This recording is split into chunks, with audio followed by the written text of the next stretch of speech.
Magandang araw. Ako po si Sara Villas, nag-uulat para sa Nagkakaisang Pilipinas. Narito na ang mga nangungunang headlines sa ating bansa ngayong araw na ito.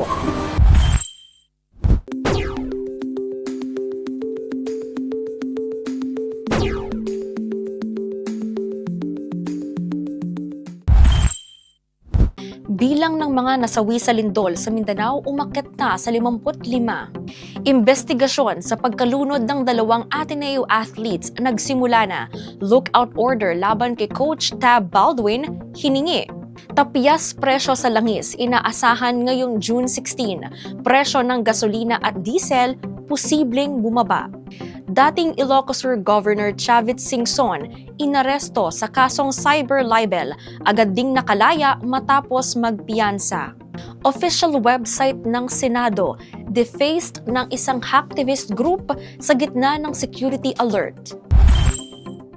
Umabot na sa 55 ang opisyal na bilang ng mga nasawi kasunod ng naganap na magnitude 7.8 na lindol na yumanig sa katimugang bahagi ng Mindanao nitong nakaraang Lunes. Ayon ito sa pinakahuling ulat ng National Disaster Risk Reduction and Management Council as of 6 a.m. nitong Biyernes, June 12. Kasabay nito, nakapagtala rin ang mga otoridad ng lampas 1,000 sugatan habang may 31 katao pa ang patuloy na pinaghahanap ng mga rescue teams sa mga nasalantang lugar. Kaugnay nito, naglabas din si Pangulong Ferdinand Marcos Jr. ng 100 milyong piso mula sa Local Government Support Fund para sa pamahalaang lungsod ng General Santos upang pondohan ang pagkumpuni at rehabilitasyon ng City Hall na labis na napinsala ng pagyanig. Bukod dito, tiniyak din ng Pangulo ang pagkakaloob ng agarang tulong pinansyal na nagkakahalaga ng 50,000 piso para sa pamilya ng bawat biktima na nasawi sa kalamidad. Samantala, nagpaabot din ng karagdagang suporta ang Senado matapos magkasundo ang mga miyembro nito na mag-ambag mula sa kanilang sariling buwanang sweldo. Ang malilikom na pondo mula sa sahod ng mga senador ay direktang idadagdag sa relief at rehabilitation efforts sa mga apektadong komunidad sa Mindanao. Nagsimula na ang malalimang investigasyon ng Criminal Investigation and Detection Group sa trahedya ng pagkalunod ng dalawang Ateneo Blue Eagles student athletes na sina Rene Clert Baterbonia, edad 19, at Divine Adili, edad 21. Habang nasa isang out-of-town team building activity sa isang beach resort nitong Lunes, June 8. Bagamat opisyal nang nilinaw ng Aurora Provincial Police Office na walang senyales ng foul play at ito ay itinuturing na aksidente matapos tangayin ang mga biktima ng malakas na undercurrent, naglabas na ng subpina ang CIDG para sa mga coach at mga manlalaro na humarap sa Camp Crame sa darating na Lunes upang imbestigahan kung nagkaroon ng kapabayaan o kung nagkaroon ba ng sapat na medical at safety precautions ang pamunuan ng kupunan.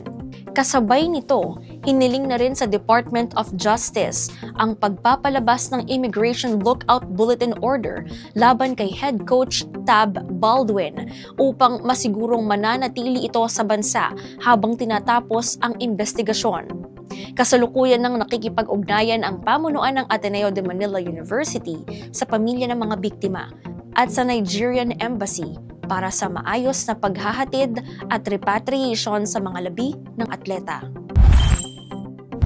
Inaasahang may panibagong rollback sa presyo ng mga produktong petrolyo sa darating na Martes, June 16. Ito ay ayon sa ulat mula sa sektor ng langis ngayong Biyernes, June 12. Batay sa naging takbo ng trading sa unang 4 na araw ng linggong ito, gamit ang mga pandaigdigang benchmark na Brent at Dubai crude, tinatayang bababa ang presyo ng gasolina ng 60 sentimo hanggang 70 sentimo kada litro, habang ang presyo naman ng diesel ay posibleng magkaroon ng bawas na 40 sentimo hanggang 70 sentimo kada litro. Kung mapapanatili ito hanggang sa pagsasara ng merkado ngayong gabi, ito na ang ikatlong magkakasunod na linggo ng pagpapatupad ng bawas presyo sa lokal na petrolyo. Ayon sa mga analyst, ang sunod-sunod na rollback ay dulot ng paggalaw sa supply at demand sa pandaigdigang pamilihan na inaasahang kahit papaano ay makakatulong sa pagpapababa ng gastusin sa transportasyon at produksyon sa bansa. Inaasahang maglalabas ng formal na anunsyo ang mga lokal na kumpanya ng langis sa darating na Lunes bago ang tuluyang pagpapatupad nito kinabukasan. Sa edad na 84, inaresto ng mga tauhan ng Quezon City Police District nitong hapon ng Huwebes, June 11, 2026, si dating Ilocos Sur Governor at kilalang negosyante na si Luis Chavez Singson.